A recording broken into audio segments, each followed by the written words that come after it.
So here you go. This is the start of a new build for my darts cabinet. It's two together again. We're going to have a light on the inside, but a bit more focused more on the board.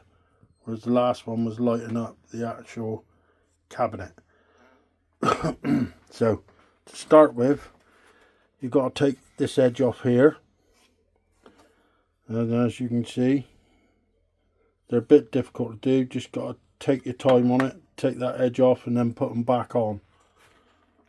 And the second part will be Stanley this piece of board out. The reason I'm not just taking it out this time is because it leaves a ridge on the inside. So I'm hoping that if I Stanley it out, just take my time with it, and it'll be nice and flush inside. Bit of paint afterwards and should look okay. Anyway, let's crack on with her. So I've cut that piece of board now so it fits in and that way up. So basically I'm going for those holes to match those holes. It'll slot in nice, and I'm going to use no nails to just smother it about in here, and that'll hold it all in nice and tight so there's not any like knocky noises when darts go into the board. And yeah, so all I've done is remove these bottom brackets, which as soon as that goes in, and that will fill the gap perfect. Anyway, let's crack on with that bit. Okay, so I've got that piece out now, and these I'm going to have to just grind the edges back. Really careful with those, just so it mates, because this is where it's going to mate on this end. It's where it's going to mate the other cabinet, which will make it double width. So when I put my doors on like my other one, all my darts will sit in this area. But yeah, and the backs there, I took the back out as careful as I could, because I intend using the back on the other cabinet to fill the gap, because if you look here you end up with a thin gap just there, so that'll fill that and stop the sound. Okay, so I got the second darts cabinet out now. I've got to remove the front doors because they won't be used at all, but also what I didn't do in my last dartboard custom job was I should have taken the back out of the other one and not binned it, because I want to fit it in here so it takes all this space away, so when it goes to the wall it go flush, and trust me, the dartboard will be a lot quieter. So I've just got to trim this a little bit and slot it in there, and then it'll be drill a hole on every center and countersink a screw all the way through, and then it'll meet up with the other board, which is the one there which is ready to go, and connect them together. But before I do that, before I connect them, I'm actually going to fit the light system in that one, because it'd be easier to do it where I can get my hands all around it instead of working inside a small space, if you know what I mean. Anyway, let's crack on with her. Okay. So this is one of the worst bits to do, really. This is where it can all go wrong. Just drilling a hole here, one up there. I'm going to put one there and one there. And it's going to have some long screws coming through from the back into the other piece when I make them. But I'm going to use no nails as well, and that should make it nice and strong.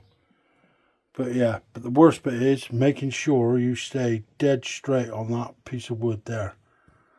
Well, it's not wood, it's MDF, so you've got to be dead careful, otherwise you'll get bulges like I did in my last one. I'd love to hold the camera while I'm doing this, but obviously I can't. So I'll come back to you when I'm done them all. So there's the main frame inside here, and this is going to hold the LEDs inside. So basically you will see, this will be like where you would see the dartboard through this end. You'll see more as it comes together. So I've got myself a nice thick platform here to hopefully string two sets of leads. Well, it'll be one set of leads, but strung round twice. Yeah, so I just got to paint all this bit up now and then add the two together. Well, I'll put these lights in first. Yeah, let's do that now. Okay, so this time I'm using the 12-volt lens, which will plug into the mains, and when this is all dry I'm going to run them around there twice and it should look quite snazzy. So it's just a bit of a waiting time now. Let this paint go off, and then on that piece at the top here in this top corner I'm going to have to drill a hole up in there. Sorry, I thought the camera was on it, but up in that top corner, and then the cable will come out up here. But yeah, so it's just a waiting time now for the paint. So I'll be back in a sec. So here you go, wiring it all up now, putting strip round twice. Don't look very nice from this side, but hopefully when I'm done you won't see it from the other side. So we'll see in a minute. So see what I mean? You can see them from that angle, but when you're actually throwing darts through that, you won't be able to see any of them. Just all be lit up, hopefully. Okay, so I've drilled my hole in the top for my wiring to come out, and now I'm going to Gorilla Glue all the edge and put the top piece on. I'd love for someone to be here to hold this phone while I'm recording, but I haven't got anybody, so I'll be back in a minute and it'll all be glued on. So I'm getting there now.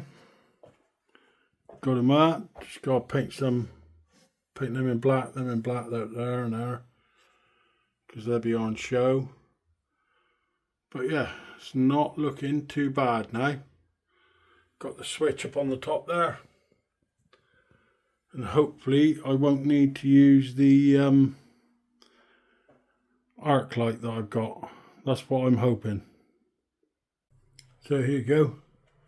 It's all finished now. Turn her on so you can see. And I think that looks pretty good. Really happy with that. Zoom in a bit just so you can see, and then the light changes. I mean, this is a recording, it looks much brighter in real life.